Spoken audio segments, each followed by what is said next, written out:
वो एक बियाबान जंगल था। दोपहर का समय था। सुंदर नगर का रहने वाला हरिया नाम का एक किसान अपनी पत्नी राधा के साथ बैलगाड़ी पर सवार होकर लौट रहा था। कुछ देर किसी वृक्ष के नीचे बैठकर आराम कर लेते हैं। भूख भी बहुत तेज लगी है। बैल भी चलते चलते थक चुके हैं। इन्हें भी आराम की जरूरत है। हाँ, तुम बिल्कुल सही कहती हो राधा। काफी देर से मैं भी यही सोच रहा था। इतना कहकर हरिया इधर उधर देखने लगा। तभी उसकी नजर दूर नदी पर पड़ी। कहाँ रुका जाए? हाँ, वो सामने देखो, वो देखो। वो नदी है ना, वहीं पे हम अपनी बैलगाड़ी रोक लेते हैं। अरे भाई, भोजन करने के बाद पानी पीने की समस्या नहीं होनी चाहिए। भरपूर पानी मिलेगा और इसी बहाने हमारे बैल भी पानी पी लेंगे। भाई, इनको भी तो चलते चलते प्यास लगी होगी ना। चलो भाई। चल चल चल चल चल। इतना कहकर हरिया बैलगाड़ी को नदी की ओर मोड़ लेता है। कुछ देर बाद हरिया एक वृक्ष के नीचे बैठ गया और उसके बैल नदी का पानी पी रहे थे। राधा भोजन निकालने लगी। हरिया रोटी का निवाला अपने मुंह में रखने वाला था कि तभी एक आवाज उसके कानों में टकराई। मैं 2 दिन से भूखी हूँ। क्या तुम मुझे कुछ खाने को दे सकते हो? आवाज सुनकर हरिया चौंक गया और उसने देखा कि एक बूढ़ी औरत लाठी टेकती हुई उसे घूर रही थी। राधा भी उसे गौर से देखने लगी। इस घने जंगल में ये बूढ़ी औरत अकेली क्या कर रही है? क्या तुमने इसकी आंखों में देखा है? कितने विचित्र अंदाज में चमक रही है। मुझे तो ये बूढ़ी औरत कुछ ठीक नहीं लग रही। ओहो, ऐसा काहे बोल रही हो सकता है कि ये बूढ़ी औरत जंगल में ही रहती हो, बेचारी भूखी हो। चलो, इसे कुछ खाने को दे देते हैं ना। इतना कहकर हरिया अपनी रोटी राधा को दे देता है। ये लो, अपने हाथों से इस बूढ़ी को कुछ दे दो और पुण्य कमाओ। राधा जैसे ही रोटी बूढ़ी औरत की ओर बढ़ाती है, अगले ही पल वो बूढ़ी औरत जोर से हंसने लगी। एक बात तो मैं बताना भूल ही गई। मेरा पेट रोटी से नहीं भरता, बल्कि इंसानी गोश्त और उसके खून से भरता है। ये सुनकर हरिया चौंक गया। अगले ही पल बूढ़ी औरत धुएं में परिवर्तित हो गई और वो धुआं एक राक्षस में बदल गया। राक्षस राधा पर झपटा। हरिया कांप उठा। इससे पहले कि वो कुछ करता, राक्षस ने राधा को पकड़ लिया और देखते ही देखते उसकी पत्नी को उसके सामने मार डाला।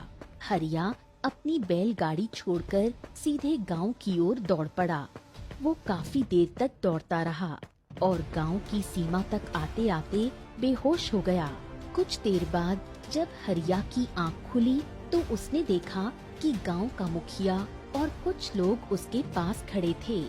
अरे हरिया, क्या हो गया तुझे? तू हमें गांव की सीमा पर बेहोश मिला।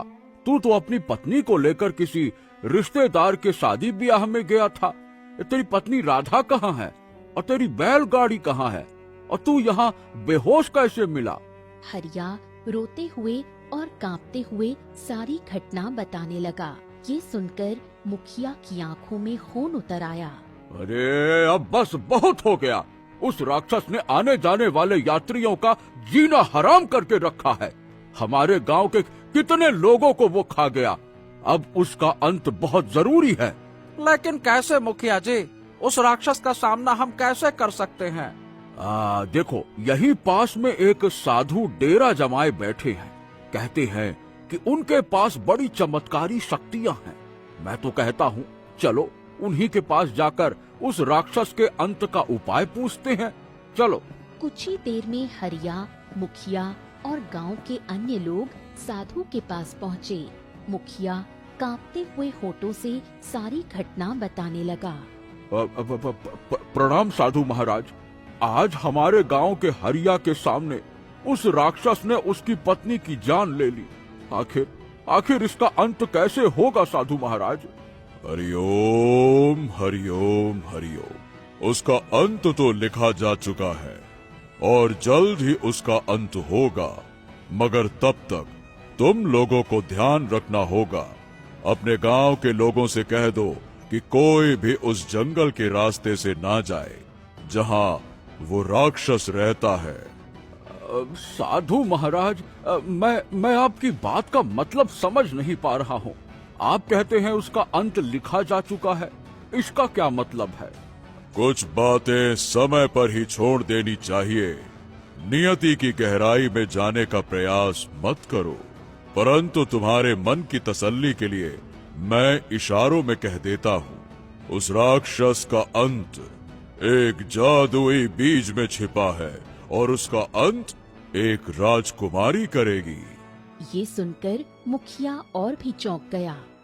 माफ करिएगा साधु महाराज, लेकिन पहेलियां मत बुझाइए, कृपया करके साफ साफ बताइए। साफ साफ ही तो बताया।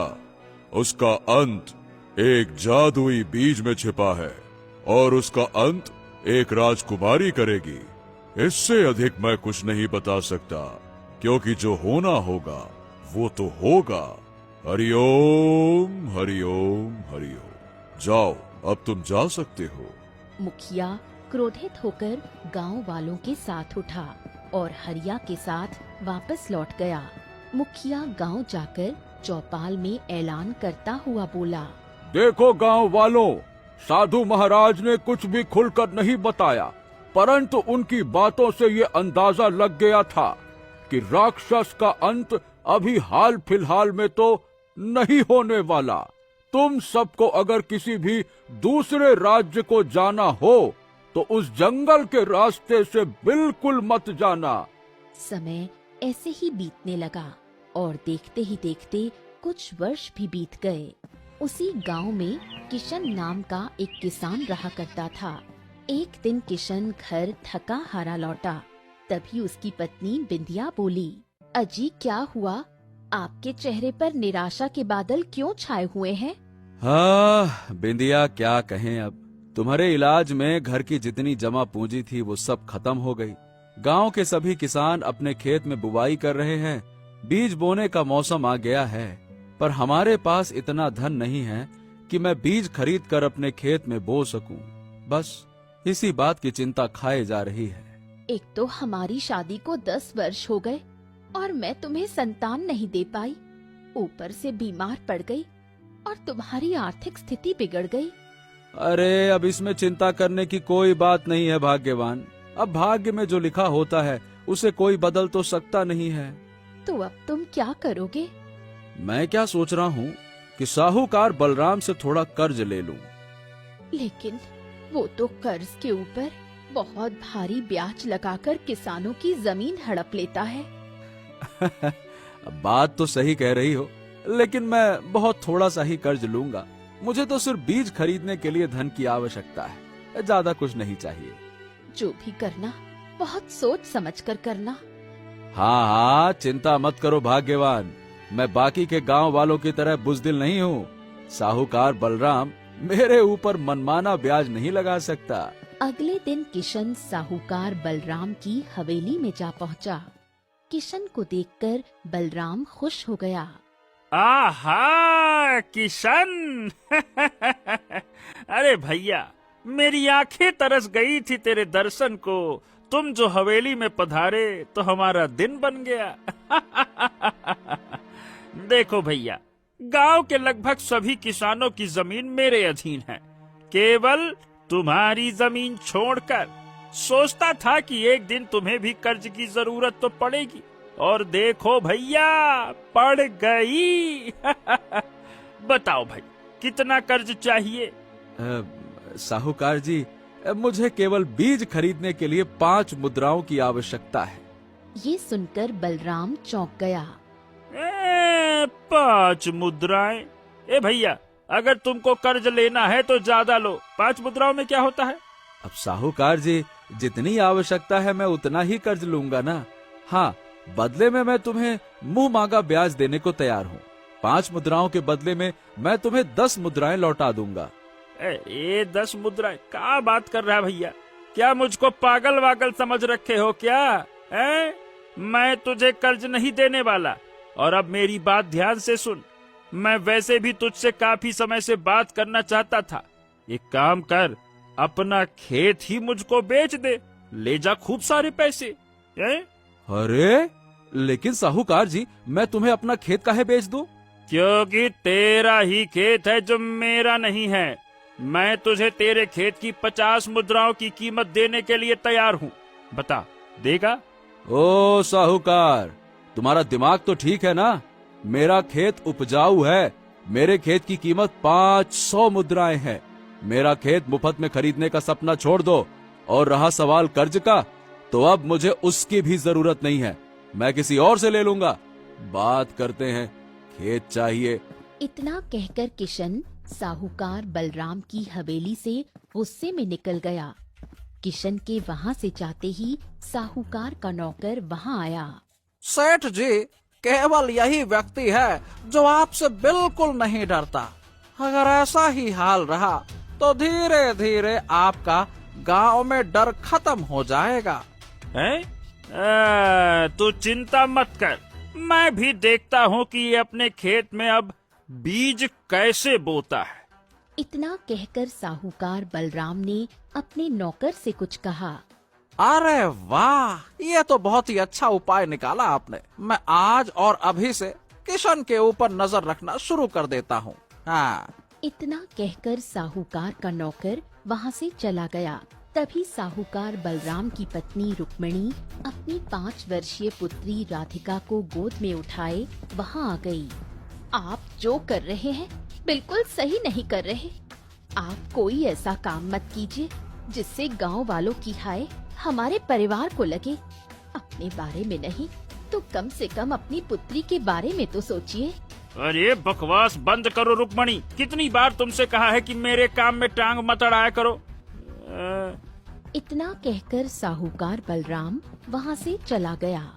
इधर किशन मुखिया के पास गया और अपनी परेशानी बताते हुए बोला।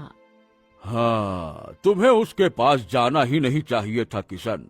हम सभी किसी न किसी दिन उसके पास कर्ज लेने के लिए गए और फिर अपनी जमीन गंवा बैठे, फंस गए। क्या करें अब? इतना कहकर मुखिया ने किशन को 5 मुद्राएं दे दी। अच्छा सुनो, जब तुम्हारी फसल उग जाए तो उसे बेचकर आराम से मुझे लौटा देना, ठीक है? परेशान मत होना। किशन मुखिया का धन्यवाद करते हुए वहाँ से बाहर आ गया। अगले दिन किशन उन 5 मुद्राओं से बीज खरीदकर अपने घर आया। हाँ, चलो सारी मुश्किलें हल हो गईं। कल हम दोनों मिलकर खेत में इन बीजों को बो देंगे। कुछ देर बाद दोनों सो गए, मगर वो ये नहीं जानते थे कि साहूकार का नौकर मोहन उनकी बातें सुन रहा था। मोहन चुपके से घर में घुसा और बीज चुरा लिए। फिर वो बाहर उस स्थान पर पहुंचा जहां किशन के बैल बंधे थे। आहा, अब देखता हूँ कि कल तुम दोनों अपने खेत में बीज कैसे बोते हो। इतना कहकर मोहन ने पैरों से उन सभी बीजों को कुचल डाला और चला गया। अगले दिन जब किशन उठा तो बाहर का दृश्य देखकर उसकी आंखें फटी की फटी रह गईं।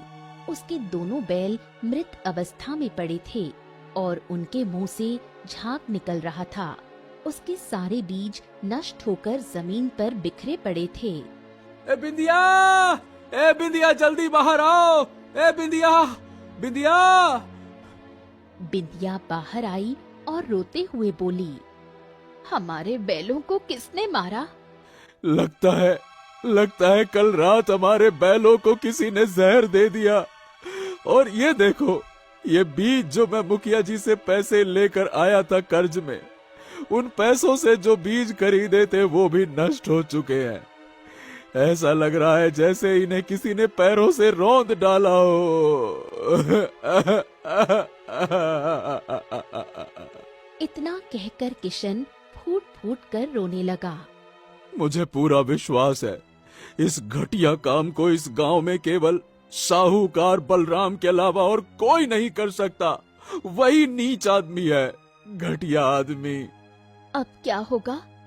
अब तो बीज भी कर्ज लेकर आए थे जो नष्ट हो चुके हैं, और अब हमारे पास बैल भी नहीं रहे। गांव में जितने भी बैल हैं वो सब साहूकार बलराम के अधीन हैं। अरे मैं तो बर्बाद हो गया बिंदिया, बर्बाद। अब क्या होगा, क्या होगा? इतना कहकर किशन फूट फूट कर रोने लगा। समय बीतता गया और किशन उदास रहने लगा। एक दिन किशन उदासी भरे अंदाज में जंगल की ओर निकल गया। जंगल की गहराई में जाकर एक वृक्ष के नीचे बैठा और अपनी किस्मत पर रोने लगा। तभी अचानक एक शेर आकर उसके सामने खड़ा हो गया और उसे घूरने लगा। किशन पूरी तरह डर गया। शेर उसके ऊपर हमला करने ही वाला था कि तभी अचानक एक बैल दौड़ता हुआ आया और शेर को एक सींग मारकर घायल कर दिया। शेर भयभीत होकर भाग गया। हाँ, अरे बहुत बहुत धन्यवाद, तुमने मेरी जान बचा ली। अगर तुम नहीं होते तो मैं तो शेर का खुराक बन जाता।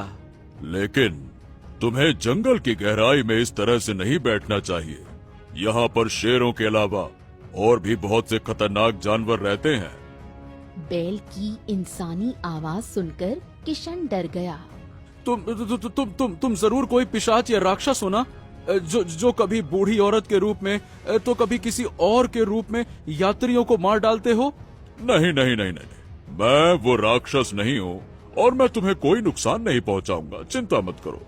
अगर मुझे तुम्हें नुकसान पहुँचाना होता तो मैं शेर से तुम्हें बचाता ही नहीं। हाँ, ये सुनकर किशन का डर कम हो गया। ओह, तो फिर तुम इंसानी आवाज में बात कैसे कर सकते हो? इसकी सच्चाई मैं तुम्हें नहीं बता सकता। अगर तुम मुझे अपने गांव और अपने घर ले चलो तो मैं तुम्हारी किस्मत बदल सकता हूँ। किशन गहरी सोच में डूब गया। मेरे पास वैसे 2 बैल थे जिनसे मैं खेती करता था, मगर वो दोनों तो काल की आगोश में समा गए। मुझे वैसे भी एक बैल की आवश्यकता तो है, परंतु तुम तो मनुष्यों की तरह बात करते हो। अगर किसी ने तुम्हें बोलते हुए देख लिया तो वो तो डर जाएगा ना। ओहो, तुम चिंता मत करो, मैं केवल तुम्हारे सामने ही बोलूंगा और किसी के सामने बात नहीं करूंगा। ये सुनकर किशन खुश हो गया और बैल को लेकर अपने घर आ गया। किशन को बैल के साथ देखकर उसकी पत्नी बिंदिया चौंक गई। ये बैल आप कहाँ से खरीद कर लाए? ये तो कोई जंगली बैल लगता है। किशन ने सारी घटना अपनी पत्नी बिंदिया को बताई। वास्तव में ये बैल मनुष्य की तरह बात करता है। हाँ बिंदिया, यही तो कमाल है। तभी बैल ने बिंदिया की ओर देखकर कहा, हाँ, तुम्हारा पति बिल्कुल सही कह रहा है। मैं एक रहस्यमयी जादुई बैल हूँ। बिंदिया को ये विश्वास हो गया कि ये एक जादुई बैल है। कुछ समय ऐसे ही बीत गया।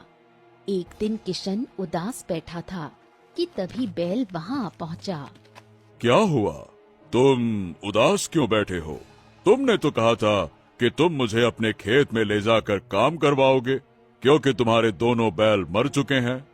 हाँ, कहा तो था, परंतु उस समय भूल गया था कि मेरे पास तो अब इतना धन भी नहीं है कि मैं बीज खरीद कर ला सकूं। इतना कहकर किशन अपनी आप बीती बैल को सुनाने लगा। ओह, चिंता मत करो, चलो आओ मेरे साथ चलो। मैं एक ऐसे जंगल के रास्ते को जानता हूँ जहाँ पर ऐसे बीज उगते हैं जो जादुई होते हैं। चलो आ जाओ। क्या बात कर रहे हो? सच में? हाँ हाँ, मैं तुम्हारी मदद कर सकता हूँ, तभी तो कह रहा हूँ। चलो आओ भी अब। लेकिन जंगल में तो वो राक्षस रहता है जो मनुष्य को देखते ही मार डालता है। फिर? ओहो, चिंता मत करो, तुम मेरे साथ सुरक्षित रहोगे। मैं तुम्हें गुप्त रास्ते से जंगल तक ले जाऊंगा। आ जाओ, चलो। किशन तैयार हो गया और बैल उसे गुप्त रास्ते से जंगल की ओर ले गया। कुछ देर बाद किशन घने जंगल में खड़ा था। वहाँ का नजारा बड़ा विचित्र था। जमीन पर बड़े ही अनोखे रंग के बीज उगे हुए थे। अरे वाह, ये तो सुना था कि बीज बोकर पेड़ पौधे और फसल उगाई जाती है, परंतु जमीन में बीज उगते हुए ये तो पहली बार देख रहा हूँ। हाँ, इन बीजों को उठा लो। ये जादुई बीज हैं। जब इन्हें अपने खेत में बोओगे तो तुम्हारा खेत मानो जादुई हो जाएगा। तुम्हारी फसल बहुत जल्दी उगेगी और तुम्हारी जमीन उपजाऊ हो जाएगी। किशन खुश हो गया और बहुत सारे बीज इकट्ठा करके बैल के साथ अपने गांव लौट आया। अगले दिन किशन ने बैल के साथ अपने खेत में वो सारे बीज बो दिए। बड़ी मेहनत के बाद किशन थक गया। हाँ, एक किसान मेहनत के बाद कितना थक जाता है। हाँ, अब तुम अपनी फसल देखना, मजा आ जाएगा। कुछ समय बाद किशन की फसल बहुत उपजाऊ हो गई। किशन और उसकी पत्नी बिंदिया खुशी खुशी फसल काटने लगे और उसे राज्य में बेचकर बहुत सारा धन लेकर घर लौट आए। अरे मित्र, तुमने मेरी किस्मत बदल दी। इतने ऊंचे दाम पर फसल मैंने कभी नहीं बेची। वाह वाह वाह वाह। समय ऐसे ही बीतता रहा। किशन बीच बीच में जादुई जंगल जाता, वहाँ से जादुई बीज लाता और खेत में बो देता। कुछ ही दिनों में उसकी फसल तैयार हो जाती। देखते ही देखते किशन गांव का सबसे अधिक धनवान बन गया। ये बात साहूकार बलराम को बिल्कुल पसंद नहीं आई। वो अपने नौकर मोहन से बोला, अरे मुझे तो समझ में नहीं आ रहा, ये ससुर का नाती किशन तो सड़क पर आ चुका था, अचानक से उसकी रातों रात तकदीर कैसे बदल गई। अब पता नहीं साहूकार जी, मैंने तो आपके कहने पर उसके दोनों बैलों को मार डाला था और उसके बीज भी नष्ट कर दिए थे, पर न जाने कहां से एक बैल उठा लाया और फिर से बीज का इंतजाम कर लिया उसने। लेकिन एक बात देखने लायक है मालिक, उसकी फसल उगती बहुत अच्छी है और बाकी के किसानों से ज्यादा जल्दी तैयार हो जाती है। आज के समय में किशन के पास बहुत धन है। साहूकार बलराम कुछ नहीं बोला और गुस्से से चुपचाप बैठा रहा। अगले दिन किशन अपने खेत में काम कर रहा था कि तभी साहूकार बलराम वहाँ आ गया। क्या हुआ साहूकार, मेरी खुशहाली देखने आए हो क्या? तुमने तो मुझे बर्बाद करने में कोई कमी नहीं छोड़ी थी। मुझे अभी भी विश्वास है कि तुमने ही मेरे दोनों बैलों की हत्या करवाई थी और बीज नष्ट करवाए थे। बोलो, झूठ बोल रहा हूँ तो बोलो। अरे तू क्या बताएगा मुझे कि मैंने क्या किया? ले, मैं बोलता हूँ कि मैंने बिल्कुल यही किया जो तूने कहा। मैंने ही ऐसा करवाया था, परंतु अब तेरे पास बहुत धन है, लेकिन कभी सोचा है कि उस धन को इस्तेमाल कौन करेगा? तेरी पत्नी तो किसी भी बच्चे को जन्म नहीं दे सकती। साहूकार बलराम किशन को चिढ़ाता हुआ और उसका मजाक उड़ाता हुआ वहाँ से चला गया। काश कोई ऐसा बीज होता जिससे संतान की उत्पत्ति हो सकती। अरे परंतु ऐसा कहाँ संभव है। ऐसा हो सकता है। क्या वास्तव में? हाँ, परंतु उससे पुत्र होगा या पुत्री, ये तुम्हारी नियति पर निर्भर करता है। अरे पुत्री हो या पुत्र, मैं तो केवल संतान की इच्छा रखता हूँ। तो फिर चलो मेरे साथ।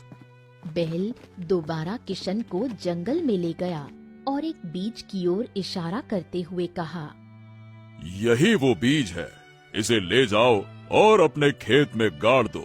ले जाओ इसे। किशन ने उस बीज को उठाया और बैल के साथ गांव वापस आ गया। अगले दिन किशन ने वही बीज खेत में बो दिया। कुछ देर बाद वहाँ पर एक बहुत बड़ा पौधा उगाया, जिस पर एक विशाल तरबूज लटक रहा था। हैं? ये तो तरबूज है। हाँ, तरबूज को तोड़ो तो सही। किशन ने तरबूज तोड़ लिया और बैल के साथ अपने घर आकर पूरी घटना अपनी पत्नी को बताई। बिंदिया तरबूज को देखने लगी। अचानक ही तरबूज कई भागों में बट गया और उसके अंदर से एक सुंदर नवजात कन्या शिशु रोने लगी। किशन को विश्वास नहीं हुआ और वो बोला, हाँ, हे भगवान, इसमें तो सच में एक संतान है। नवजात कन्या को देखकर बिंदिया के मन में ममता उमड़ आई और उसने उसे अपनी गोद में उठा लिया। समय यूं ही बीतने लगा। किशन ने अपनी पुत्री का नाम बड़े ही प्यार से रूप सुंदरी रखा। देखते ही देखते रूप सुंदरी 20 वर्ष की हो गई। चारों ओर रूप सुंदरी की सुंदरता की चर्चा हो रही थी। साहूकार बलराम की पुत्री सुकन्या को ये बात बिल्कुल भी पसंद नहीं आई। एक दिन उसने क्रोध में अपने पिता से कहा, जिसे देखो वही रूप सुंदरी के बारे में बात करता है। आखिर वो एक किसान की पुत्री है या फिर कोई राजकुमारी? अरे चलो मेरे साथ, रूप सुंदरी की सुंदरता के चर्चे आज के बाद बंद हो जाएंगे। चलो। साहूकार बलराम अपनी पुत्री सुकन्या को लेकर किशन के खेत में पहुंचा, जहां किशन अपने परिवार और गांव वालों के साथ बैठा था। अरे ओ रूप सुंदरी, आखिरकार तू अपने आप को समझती क्या है, हैं? क्या हुआ? मैंने ऐसा क्या किया जो आप इतने क्रोधित हो रहे हैं? हर तरफ तुम्हारी ही सुंदरता के चर्चे हैं। तो इसका मतलब तुम मेरी सुंदरता से जलती हो? ये सुनकर बलराम और भी क्रोधित हो गया और किशन की ओर देखकर बोला, तेरी पत्नी तो बांझ थी, रूप सुंदरी तेरी पुत्री हो ही नहीं सकती। मुझे अच्छी तरह से याद है, बरसों पहले मैंने तेरी पत्नी के बांझ होने का मजाक उड़ाया था। अगर वो गर्भवती होती तो गांव की दाई को तो जरूर पता चलता। ये बच्चा कहाँ आसमान से टपका है या फिर कहीं से लेकर आया है, ये बता तू। ए साहूकार, तुम्हें इन सब बातों से क्या मतलब है? तुम कहना क्या चाहते हो और तुम आखिरकार यहाँ पे आए ही क्यों हो? हैं? मैं इसीलिए आया हूँ कि जिस पुत्री को तूने पाल पोस कर बड़ा किया है वो किसी और का पाप है, ये बताने आया हूँ मैं। बात करता है। इतना कहकर बलराम अपनी पुत्री सुकन्या के साथ उसका मजाक उड़ाता हुआ वहाँ से चला गया। अगले दिन सुकन्या ने अपने पिता से कहा, पिताजी, मैं अपनी सहेली के साथ जंगल घूमने जा रही हूँ। अरे जंगल की गहराई में मत जाना बेटा, वहाँ एक राक्षस का शासन है। चिंता मत कीजिए, मैं साहूकार बलराम की पुत्री हूँ। कोई राक्षस मेरा कुछ नहीं बिगाड़ सकता। सुकन्या वहाँ से चली गई। कुछ देर बाद साहूकार बलराम गांव की सीमा पर टहलने के लिए चला गया। अचानक वहाँ पर सुकन्या की सहेली दौड़ती हुई आई। साहूकार बलराम उसे घबराए हुए देखकर चौंक गया। अरे लड़कियों, तुम्हारे साथ सुकन्या थी तुम्हारी सहेली, वो कहाँ है और तुम इतनी डरी हुई काहे हो? मैं और सुकन्या जंगल के सुंदर दृश्य देख रहे थे। तभी अचानक एक बूढ़ी औरत आई और वो राक्षस में बदल गई और ये कहकर वहाँ से गायब हो गई कि आज पूर्णिमा की रात इसका मांस खाकर और खून पीकर मैं और ज्यादा शक्तिशाली हो जाऊंगी। ये सुनकर साहूकार बलराम अपना सर पकड़कर बैठ गया। हे भगवान, हे भगवान, ये क्या हो गया, ये क्या हो गया? कुछ ही देर में ये खबर गांव में जंगल की आग की तरह फैल गई। हर कोई खुश था कि साहूकार बलराम की पुत्री को राक्षस पकड़ कर ले गया। जब ये खबर रूप सुंदरी तक पहुंची तो वो व्याकुल हो गई और उसने अपने पिता से कहा, सुकन्या चाहे जैसी भी हो लेकिन मनुष्य है, हमें उसकी मदद करनी चाहिए। ये तुम क्या कह रही हो बेटी? सुकन्या और उसके पिता ने तुम्हारे साथ कितना अन्याय किया, उसके बाद भी तुम उसकी मदद करना चाहती हो? हाँ पिताजी, क्योंकि उनमें इंसानियत नहीं है, लेकिन हमें इंसानियत दिखानी है। बेटा, लेकिन उसकी मदद करेंगे कैसे? राक्षस बहुत ही शक्तिशाली है। पिताजी, न जाने क्यों मुझे ऐसा लग रहा है जैसे मैं उस राक्षस का अंत कर सकती हूँ। तभी वहाँ पर वही बैल आ गया। तुम्हारी पुत्री रूप सुंदरी बिल्कुल सही कह रही है। वही उस राक्षस का अंत कर सकती है। ये तुम क्या कह रहे हो? मैं बिल्कुल सही कह रहा हूँ। इससे पहले मैंने तुमसे जो कहा था वो सब भी तो सच निकला था ना। किशन गहरी सोच में डूब गया। अब देखो, ठीक है, लेकिन वो राक्षस है कहाँ? इस बात को तो हम में से कोई नहीं जानता। ये बात मैं जानता हूँ। किशन तुरंत अपनी पुत्री रूप सुंदरी को लेकर साहूकार की हवेली चला गया। वहाँ पर साहूकार विलाप कर रहा था। अगर तुम लोगों के साथ भलाई करते तो लोगों की दुआएं लेते, आज तुम्हारी पुत्री का ये हाल ना होता। परंतु तुमने जो कुछ भी किया, मैं सबको भूलकर तुम्हारी पुत्री को राक्षस के चंगुल से आजाद कराऊंगी। ये सुनकर साहूकार बलराम की आंखों में आंसू आ गए। उसकी पत्नी रुक्मिणी ने अपने पति से कहा, देखा आपने, इसे कहते हैं सच्ची इंसानियत। मुझे क्षमा कर दो रूप सुंदरी। मुझे तुम पर भरोसा है, लेकिन राक्षसी का मुकाबला तुम करोगी कैसे? और वो है कहाँ, ये कोई नहीं जानता। तभी वहाँ पर वही बैल आ पहुँचा। लेकिन मैं जानता हूँ। ये सुनकर बैल के मुंह से इंसानी आवाज निकलते देख साहूकार बलराम चौंक गया। हैं? ये क्या? ये बोल कैसे रहा है? चिंता मत करो, मैं बोलने वाला बैल हूँ। इस बात को केवल किशन और उसका परिवार जानता है, परंतु अब सच्चाई खोलने का समय आ गया है, इससे पहले कि रात में राक्षस तुम्हारी पुत्री को मार डाले।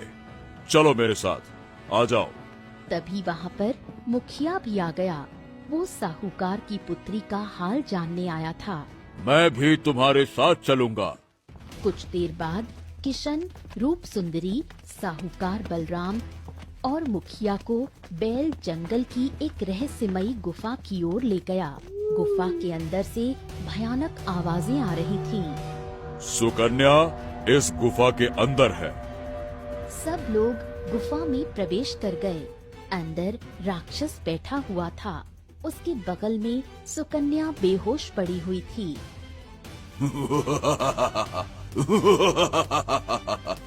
अच्छा हुआ, लगता है कि आज मेरा दिन बहुत शुभ है।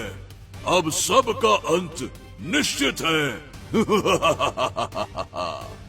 अगले ही पल रूप सुंदरी की आंखों से रंग बिरंगी किरणें निकलने लगी। राक्षस के शरीर पर पड़ते ही वो जलने लगा और कुछ ही देर में राख हो गया।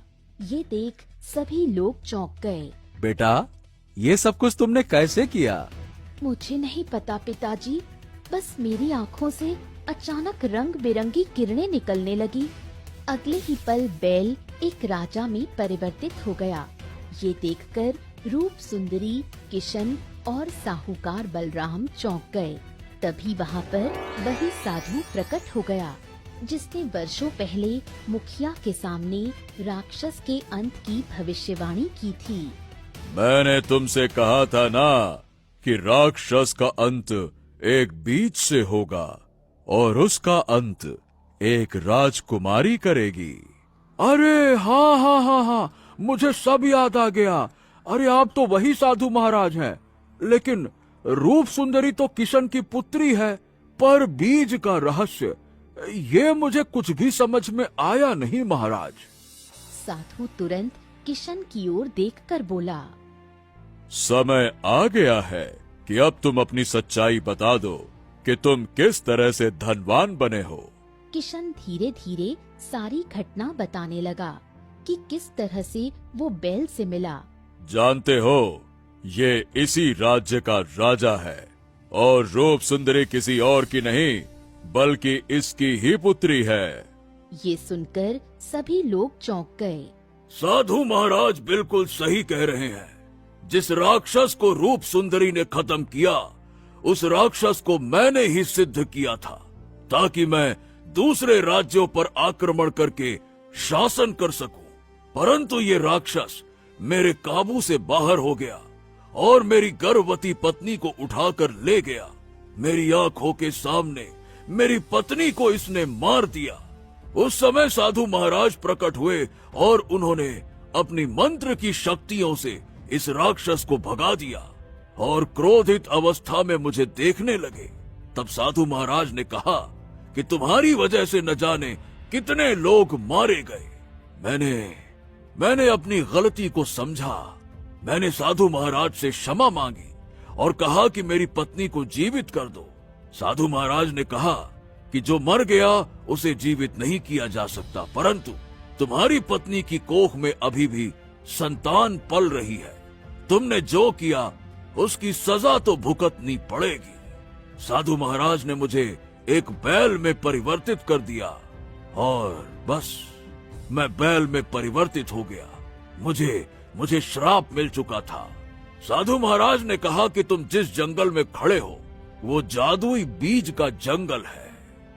इतना कहकर साधु महाराज ने एक स्थान की ओर देखा और वहाँ पर एक बीज उत्पन्न हो गया। तुम्हारी पुत्री इस बीज से जन्म लेगी, लेकिन याद रखना, नियति तुम्हें एक ऐसे मनुष्य के पास पहुंचाएगी जो संतानहीन होगा। पर जब वो अपनी संतान की इच्छा जाहिर करेगा तब तुम यही बीज उसे दे देना। इसी बीज से तुम्हारी पुत्री जन्म लेगी और तुम्हारी सजा ये होगी कि तुम अपना रहस्य किसी को नहीं बताओगे, और जब तुम्हारी पुत्री 20 वर्ष की हो जाएगी तब यही राक्षस का अंत करेगी। इतना कहकर राजा विक्रम चुप हो गया। सभी लोगों को रहस्य समझ में आ गया। राजन, तुम्हारा प्रायश्चित पूरा हुआ। राजा विक्रम ने अपनी पुत्री रूप सुंदरी को देखकर कहा, बेटा तुम किशन की पुत्री हो, परंतु मुझसे मिलने के लिए महल में आते रहना। इतना कहकर राजा विक्रम वहाँ से चला गया। साधु रंग बिरंगी किरणों से गायब हो गया और सभी लोग